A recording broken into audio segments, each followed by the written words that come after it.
From insane character growth to one of the most satisfying and memorable endings ever in anime history, School Days is one of the best romance anime out there, and I'm not kidding. Why am I sitting next to someone who gave School Days a 10? I hate School Days. Let's end it. School Days sucks. I know this opinion of mine is a hot take, because this ain't my first rodeo, because I went to Reddit, and it instantly became the most controversial post on the subreddit of that day. And then even my friends started making fun of me. Awful take.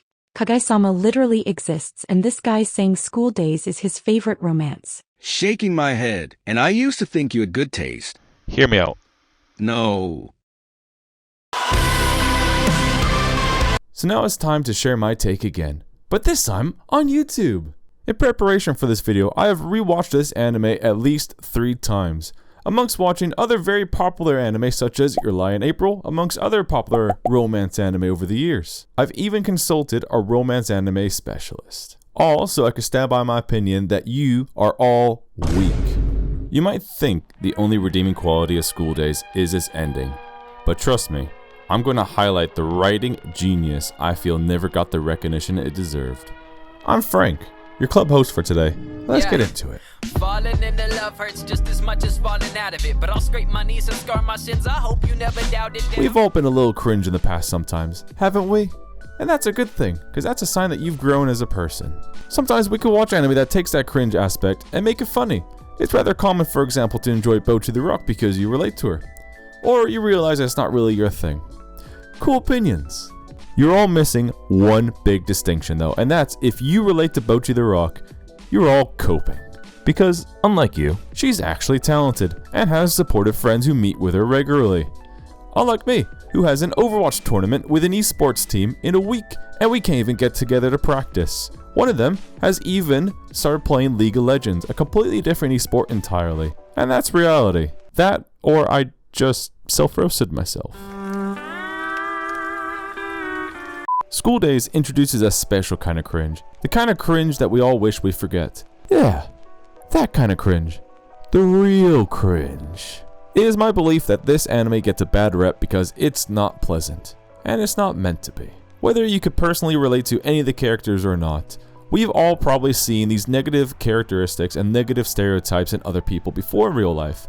Stereotypes and characteristics that are more commonly found in teenagers. Teenagers where you might hope that you have parents who could teach you the right way, or they just learn the lessons the hard way. And in School Days, they learn the lessons the really hard way. It adds a certain kind of depth to these characters that almost makes them feel a little bit more real to me. I'll get into all the specifics in a bit, but I need to let you know that the rest of this video is going to be very spoiler heavy. So if you've been meaning to watch the show and have not yet, now's your chance to click out this video. It's a very short, 12 episodes on Crunchyroll, subbed or dubbed. If you want to watch it and then come back to this video, that'd be great. If you don't care to watch it, I'm going to summarize it in a nice, short, simple way anyone could follow. I also want to be upfront that I've not played the visual novel for this game, which is where the original story comes from, and I'm told it's an even better experience. So this video is going to be the anime only. I just realized that I had the Audacity open the whole time, instead of like a nice pretty wallpaper. If you don't recognize where this is from, by the way, you probably don't know the inside joke of the nice boat meme. Because you see, before the very last episode of School Days aired, a 16-year-old girl in Kyoto killed her father with an axe. So the TV program that was airing School Days at the time thought it was like in bad taste to air the last episode of School Days, which had a scene similar to what may remind people of the very recent tragedy. So instead, they played stock footage of some just Norwegian stuff. There's like this ferry that goes across some fjords, and a 4chan user commented, "Nice boat." And it became a meme ever since, to the point that even the creator of School Days titled his panel at Comic Cat 73, "Nice boat," which I think was pretty funny. Oh, there's a nice boat. Oh, isn't that a nice boat, guys? That's the joke. The timeline starts with Ito Mikoto in middle school. He hangs out with his childhood best friend Otomi Kato almost every day. One day, he sees a girl getting bullied and decides to save her. This girl is revealed later to be Setsune Kiora, and is the first girl to pursue a romantic interest in Ito. Setsuna asks her best friend Sayoniji Sekai, who her savior was, and Sekai proceeds to tell her all about Ito Makoto from his name, birthday, and weirdly enough, even his blood type. How the heck does she even know that? School Days follows the main character Ito Makoto through his second term of high school and falls in love with Katsura Kotohona, who takes the same train as him. Sekai, who sits next to Ito in class, makes friends with Ito, and then she discovers he likes Katsura, so she plays matchmaker to get them together. After Sekai is successful and they start dating, she kisses Ito in secret, claiming it was totally just a bestie kind of kiss. It doesn't count because they had socks on, you know? This is the first time it's revealed that she had feelings for Ito. Katsura and Ito try to date, but it doesn't seem like they're compatible. Ito is not very considerate and has a higher sex drive, while Katsura isn't very communicative and apparently only wants to have sex if it's in Europe after riding horses. Ito complains to Sekai, so she has the grand idea of letting Ito touch her under the pretense that it's just practice to make Katsura happy. You know, like besties totally do it. Katsura makes an attempt to be less boring, but Ito has already moved on to Sekai. Very sensibly, Sekai suggests to Ito to just break up with Katsura and commit to her.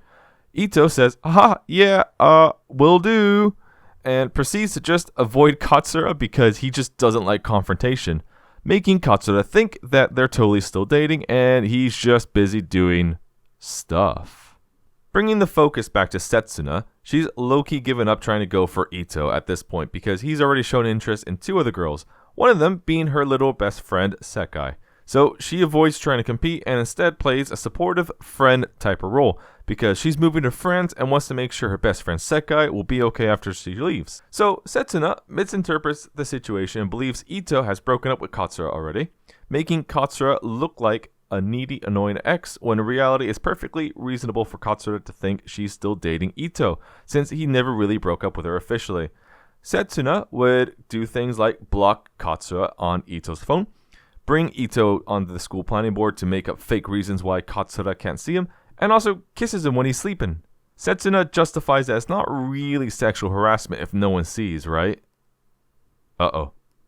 Setsuna kisses Ito again in one of the final episodes just to assert dominance, and then leaves for friends, never to be seen or be relevant again. Going back to the main timeline, Ito is technically in a committed relationship with Sekai now, despite still not breaking up with Katsura.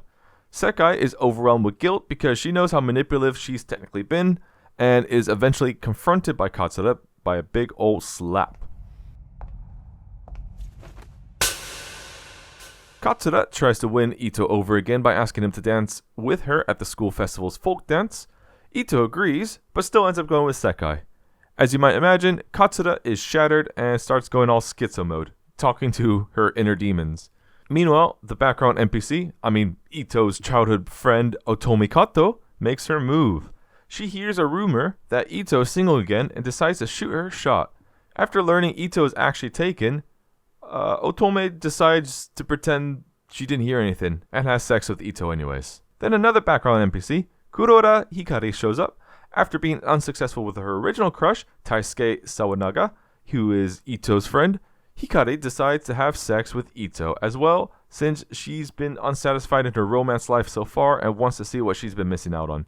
Realizing very quickly Ito sucks and she sucks too, probably also swallows, she decides to have a character development arc, block Ito, and then go back to being a background NPC. Ito doesn't resist literally anyone's advances, thinking he must truly deserve it all, only for it all to come crashing down. When he's feeling all mopey and sad for himself on Christmas, he runs into Katsura. She lets him touch some boobies, he decides to cheat on Sekai, and Ito and Katsura are a thing again. Sekai tells Ito she's pregnant, and he literally goes, "Nuh-uh," and sends her a recommendation for an abortion clinic. Oh, that's cold. This sends Sekai off the rails. Sekai?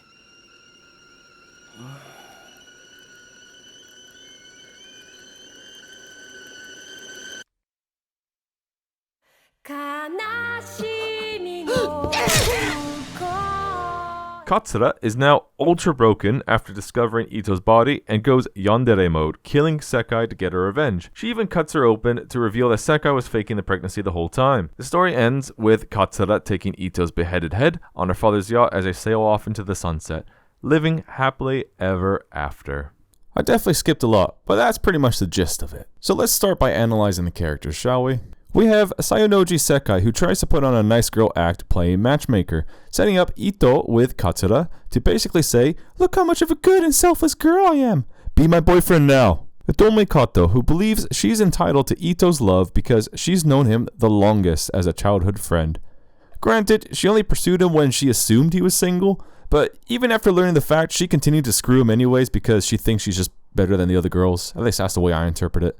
Setsuna Kyoda, who was the first one to truly romantically pursue Ito, but got pushed aside by everyone else. She's conflicted since she doesn't want to compete with her literal best friend Sekai, but decides to assault Ito in his sleep anyways by just kissing him, and she even did it again later, and he didn't even react. As Ito Matoko is the worst of them all since he is an egotistical pushover. He's kind to everyone, but we find out that it's a shallow kindness. He's only kind because he enjoys the attention he gets in return. He avoids tough situations like breaking up with Katsura because he fears being alone. It feels good to have a backup option. He's also a horny little gremlin who takes advantage of everyone's feelings to sleep with him, which inadvertently leads them on to believe they all have a chance to truly be together with him. All these stereotypes are things I've seen in real people before, adults included. You know, especially as teenagers when you don't know better, it's up to the parents to raise them correctly. However, in this show, there is not a single parent in sight. And I think that's what makes it the most entertaining. Because what if you take all these bad stereotypes, no one tells them that what they're doing is wrong, and then it all just blows up into chaos. And I think that's pretty fun to watch because it makes me feel a little better inside that other people can mess up more than me. In reality, it would kind of suck if teenagers actually killed each other, but for entertainment wise, it was really satisfying in my opinion. You gotta admit, bro had it coming. Even Katsura showed signs of becoming a broken husk way before the end, but she endured it the whole time. In my opinion, I think she's best girl. I was rooting for that girl the whole time. It was heavily hinted that she was carrying knives in this scene here, but restrained herself. She is ironically one of the most innocent characters of the show compared to everyone else, despite still killing someone in the end.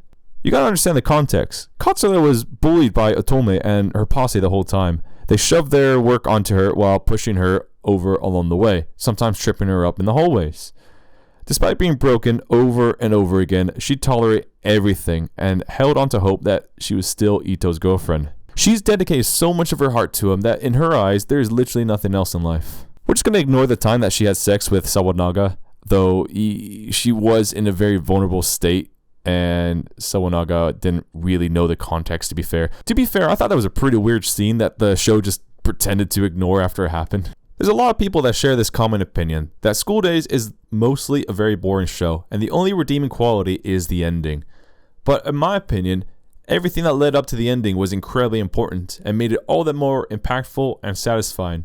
And if you didn't have the build-up for the anger to boil up inside of you, it just would not be nearly as impactful, in my opinion. That's why I believe the writing in School Days is genius. I will acknowledge that the ending of School Days is probably how it stayed relevant over nearly 20 years. Not only for it being a really good ending, but we all know what truly stands the test of time, and that's memes. I already explained the nice boat meme earlier in this video, and if it wasn't quite clear, this is actually the true ending of School Days. This is what aired on Japanese TV on the day the last episode was meant to be aired. Just 30 minutes of Norwegian stock footage. Let's ask ourselves though, why do we enjoy romance anime in the first place? And why do I think School Days is one of the best romance out there? I went to a Discord friend of mine who's a bit of a romance enthusiast. To give you a rundown who my friend Kush here is, he's a modern day anime fan who came to discover anime in recent years and self-proclaimed himself to be a romance one-trick, and proceeded to watch every romance anime he could find, starting with the highest rated and working his way down. He is a monster at consuming anime. So I asked him why he enjoys romance so much, and he gave an in-depth answer that helped me find direction in this video. You could pause the screen to read it all if you like, as it's quite insightful, but a TLDR is that one of the best aspects of romance is the emotional depth and how it gets us to feel something. That all makes sense to me, and all the more reason why I think School Days is onto something here as being an underrated gem. You see, usually amongst other popular romance anime, we might feel excitement, we might feel warmth, we might feel happiness, we might even cry. And it takes a very special kind of writing skill to execute that so perfectly, don't you think? And School Days has this too, believe it or not. Except, the feeling that School Days is able to execute is anger. Without feeling all too cheesy, might I add. The characters have depth, they have reasons, the foundation for their stereotypes are believable. Yet, we don't feel good in the end. we feel almost sick. And that's cool as hell. So at the end of the day, I'm not truly surprised that people don't want to watch School Days for a sucky feeling. It's totally valid to want to watch a slice of life, for example, to relax. Or maybe something simple and cool, like Demon Slayer, which is about a guy who slays demons. But in terms of unique stories, I really think this ugly romance we call School Days deserves at least a little bit of a better representation in my opinion. Anyways, thanks for listening to my bad takes today. If you liked anything in this video, a like, subscribe would help. And if you want to debate me in the comments, I'm always here. I'm Frank, your club host for today, signing off. Hoping to see you again. Take care. Yeah. Falling into love hurts just as much as falling out of it, but I'll scrape my knees and scar my shins. I hope you never doubted that I'm down for you. Wanna hit the town, make it loud, be a clown for you, or maybe we could be a Romeo and Juliet, except without the age difference, and we can forget the death. Cause this is love at first sight, there's no doubt in my mind.